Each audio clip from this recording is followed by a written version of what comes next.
니콜라 소식입니다. 제2의 테슬라로 불리는 전기차 업체 니콜라를 두고 거품론이 제기되고 있다. 공장을 짓겠다고 발표한 지 2달째를 맞았지만 여전히 황무지로 방치되면서다. 지난 7월 23일 니콜라는 애리조나주 쿨리지에서 자동차 제조 공장 기공식을 열었다. 6억 달러 자금이 투입된 이 땅에서 최소 1,800개의 일자리와 연 3만 5천 대의 차량을 생산하겠다고 선언했다. 하지만 첫 삽을 뜬 지 2달째가 되도록 공장 부지는 허허 벌판으로 남아있다. 그런데 이를 밝혀낸 이들은 주요 언론이 아닌 바로 개미 투자자들이다. 한 유튜브 채널에 올라온 지난 4일 니콜라 쿨리지 공장 건설 진행 상황을 보면 허허 벌판으로 방치된 채 별다른 공사가 이뤄지지 않고 있는 것을 확인할 수 있다. 레딧에서는 직접 쿨리지 시당국에 지뢰를 보낸 이도 등장했다. 시 당국으로부터 받은 답변서를 보면 니콜라 공장 건설에 대한 허가는 아직 나지 않았으며 오는 9일이 돼야 심의에 들어간다고 한다. 이를 본 투자자들은 실망감을 감추지 않고 있다. 회사 측이 공사를 진행할 수 없는 상황임을 알고도 기공식을 강행한 것 아니냐는 의문이 쏟아지는 가운데 폰지 사기 아니냐는 의혹마저 제기되는 상황이다. 니콜라 공장 건설 진행 상황은 경쟁사들과 비교하면 더욱 분명하게 비교된다.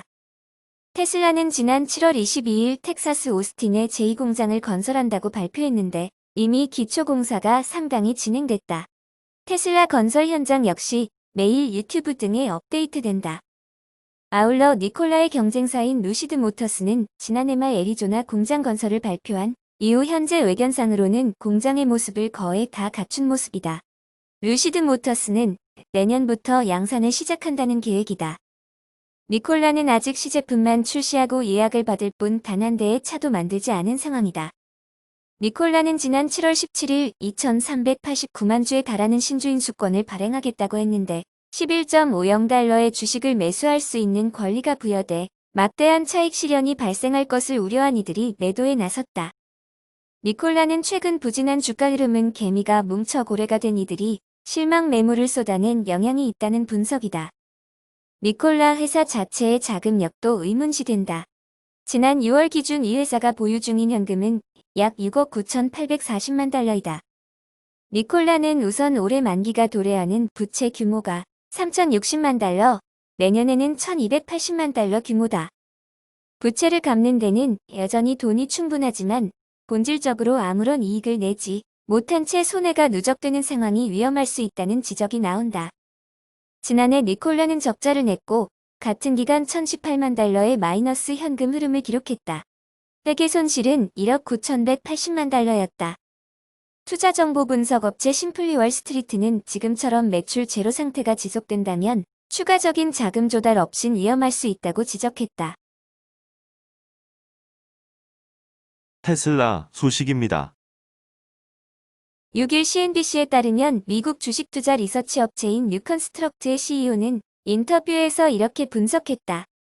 트레이너 CEO는 펀더멘탈이 높은 주가나 가치를 지지하지 못한다고 평가했다. 그는 테슬라가 앞으로 10년 안에 3천만 대의 자동차를 생산하고 도요타처럼 고수익을 내는 최상의 시나리오를 전제해 본다고 해도 주가는 이보다 더 큰 수익이 나야 한다고 시사한다고 말했다. 트레이너 CEO에 따르면 테슬라가 평균 차량 판매가 5만 7천 달러를 기준으로 2030년까지 1,090만 대를 판매한다고 가정했을 때 시장 점유율은 42%가 된다. 이를 적용해도 테슬라 주가는 순이익의 159배에 거래되는 셈이다. 이보다 판매량이 부족할 경우 현 주가에 부합하려면 이 회사의 시장 점유율은 110%나 돼야 한다는 것이다. 이런 분석에 근거해 그는 현실적으로 테슬라의 진짜 가치는 500달러가 아니라 50달러에 가깝다고 밝혔다. 그러면서 우리는 이것이 역사상 가장 큰 거품 중 하나라고 생각한다며 곧 무너질 준비가 된 카드로 만든 집이라고 경고했다. 3일 일렉트렉에 따르면 독일 수도 베를린 인근 부지에서 신축 공사 중인 기가팩토리사를 둘러보는 등의 일정을 위해 독일을 방문 중인 머스크는 전날 공사 현장을 방문한 자리에서 기자들과 만나 이같이 말했다. 는 그 이상의 구체적인 언급을 하지는 않았으나 그가 그동안 언급한 적이 있는 최첨단 도장 라인, 즉 차세대 복합다층 도장 라인을 기가팩토리사에 신설하는 방안을 예정대로 추진하겠다는 뜻으로 해석된다. 머스크 CEO는 지난 4월 한 팟캐스트 채널에 출연한 자리에서 종래의 도장 기술과는 차원이 다른 복합다층 방식의 차세대 자동차 도장 시설을 기가팩토리사에 도입할 예정이라고 밝힌 바 있다. 내년부터 모델 Y의 생산이 기가팩토리사에서 예정돼 있는 가운데 머스크 CEO는 또 이날 신축 공사 현장에서 자동차 조립 기술의 혁명이 이곳에서 일어날 것이라고 예고했다. 테슬라가 개발 중인 혁신적인 기술이 어떤 것인지는 알 수 없지만 머스크 CEO의 이 같은 발언은 적어도 테슬라가 모델 Y의 후방부 차체를 일체형 강판으로 제작하는 기술을 현재 개발 중인 사실을 가리킨 것으로 보인다. 니오 소식입니다. 니오가 2020년 8월 판매량이 3,965대로 전년 동기 대비 104% 가증가했다고 4일 발표했다. 이에 따라 니오의 누적 판매량은 현재 21,667대를 기록했다. 지난 7월 나스닥에 상장한 또 다른 중국 전기차 업체 리오토는 8월 2.711대를 판매했다. 이는 월간 판매량으로는 가장 높은 판매량이다. 이에 따라 1월 8일까지 누적 판매량은 14,656대를 기록했다. 2019년 말부터 판매를 개시한 리오토는 전 세계 스타트업들 중에서 가장 빠르게 첫 1만 대 출고를 기록했다. 현재 한 개 모델만 판매하고 있는 리오토는 2022년까지 풀 사이즈 프리미엄 전기 SUV 모델을 출시할 예정이며 이후에도 중형 및 소형 SUV 모델을 투입, 라인업을 확대해 나갈 계획이다. 애플 소식입니다. 미국 지디넷 등 외신은 애플이 데이터 센터에 전력을 공급하기 위한 풍력 발전 터빈 2대 건설에 투자한다고 4일 보도했다. 애플은 터빈에서 생산한 전력을 덴마크 비보르에 있는 데이터 센터에 공급할 계획이다. 이 데이터 센터는 애플의 앱스토어, 애플 뮤직, 아이메시지, 시리 등의 유럽 서비스를 지원한다. 애플은 재생에너지만으로 데이터 센터를 운영하는 것을 목표로 한다고 밝혔다.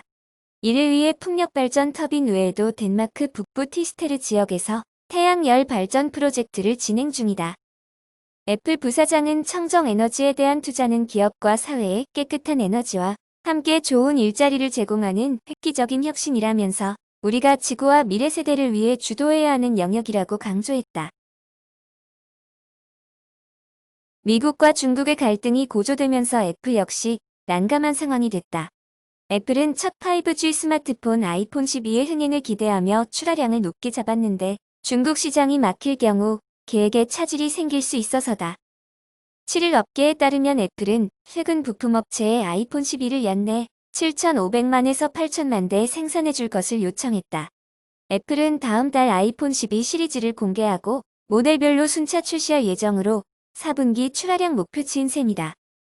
하지만 애플은 출시를 앞두고 뜻밖의 암초를 만나게 됐다.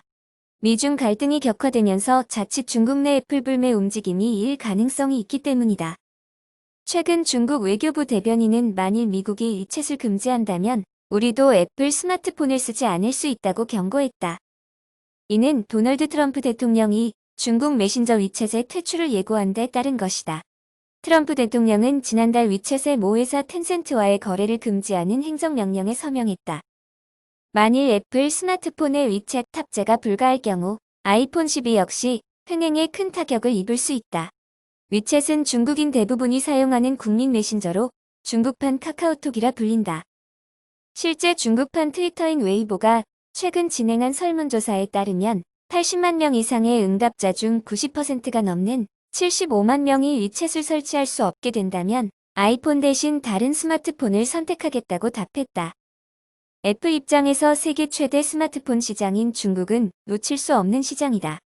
특히 애플은 그동안 중국 스마트폰 시장에서 10% 내외의 점유율로 상위 5위권에 이름을 올려왔다. 아마존 소식입니다. 아마존은 본사가 있는 미국 워싱턴주 시애틀 인근 벨뷰에서 앞으로 몇 년에 걸쳐 10,000명을 고용하기로 했다고 경제 매체 CNBC가 보도했다. 아마존은 올해 2월에도 시애틀 일대에서 15,000명 이상을 고용할 예정이라고 발표했는데 이번에 추가로 10,000명 고용 계획을 내놓은 셈이다. 아마존은 이들 신규 채용 인력을 수용하기 위해 이미 벨뷰 시내에 현재 건설 중인 42층짜리 건물을 포함해 2개의 건물을 임대하기로 했으며 오는 2024년까지 43층짜리 새 사옥도 짓고 있다. 아마존은 또 지난달 댈러스와 디트로이트, 덴버, 뉴욕 맨해튼 피닉스, 샌디에이고 등 미 전역의 6개 도시에서 정보기술 인력과 사무직 3,500명을 추가로 채용할 계획이라고 밝혔다. 아마존은 지난달 전 세계 직원이 87만 6천 명에 달한다고 밝혔다. 마이크로소프트 소식입니다. 미국 국방부는 100억 달러 규모의 매머드급 클라우드 사업인 합동 방어 인프라 사업을 계속 마이크로소프트에 맡기겠다고 밝혔다고 CNBC 등 외신들이 5일 보도했다. 국방부는 이날 제다이 제안들에 대해 포괄적인 재평가를 마친 결과 MS의 제안이 여전히 정부의 최선의 가치를 제시한다고 판단했다며 이같이 밝혔다. 제다이는 국방부의 방대한 정보기술 인프라를 클라우드로 이전해 현대화하는 사업으로 예산 규모가 10년간 100억 달러에 달하는 것으로 평가되고 있다. 국방부는 이날 제다이 사업자로 MS를 선정한 결정에 대해 MS와 경쟁한 아마존이 제기한 소송이 진행되는 법정에서 기존 결정을 그대로 고수하겠다는 입장을 재확인했다. 미국 국방부는 지난해 7월 도널드 트럼프 대통령이 사업자 선정 재검토를 지시한 뒤 지난해 10월 클라우드 시장 1위 사업자인 아마존 대신에 MS를 제다이 최종 사업자로 선정했다. 보잉 소식입니다. 보잉이 이번에는 주력 기종 가운데 하나인 787 드림라이너 문제로 미 정부 규제 당국의 조사를 받는 것으로 나타났다. 월스트리트 저널은 7일 미 연방항공청이 보잉 787기의 품질관리 과실 가능성을 점검 중이라고 정부 내부 문건과 이 사안을 잘 아는 소식통을 인용해 보도했다. 지난달 31일자 FAA 문건에 따르면 보잉은 FAA의 사우스캐롤라이나 공장에서 생산한 787기 일부 부품이 자체 설계 제조 기준을 만족하지 못했다고 인정했다. 기체 뒷부분 부품 생산 과정에서 제조 규칙을 준수하지 않았다는 것이다. 이 자료에는 FAA가 지난 2011년 이후 만든 비행기 약 1,000대 보잉 787기에 대해 더욱 강도 높고 신속한 사찰을 고려하고 있다고 밝혔다. 거의 10년치에 해당하는 FAA의 조사 범위는 규제 당국이 이번 문제를 그만큼 우려하고 있다는 방증이라고 WSJ는 분석했다. 보잉은 FAA의 품질관리 과실에 따른 이번 결함이 해당 기종의 안전에 즉각적인 위협이 되지 않는다고 강조했다. FAA도 즉각적인 조치를 준비하고 있지는 않은 것으로 전해졌다. 그러나 보잉이 지난달 말 조립 과정에서 결함을 발견해 8대의 787기 운항 정지를 자발적으로 요청했다는 점과 맞물려 이번에 제기된 제조상의 과실 문제도 우려가 확산될 것으로 전망된다.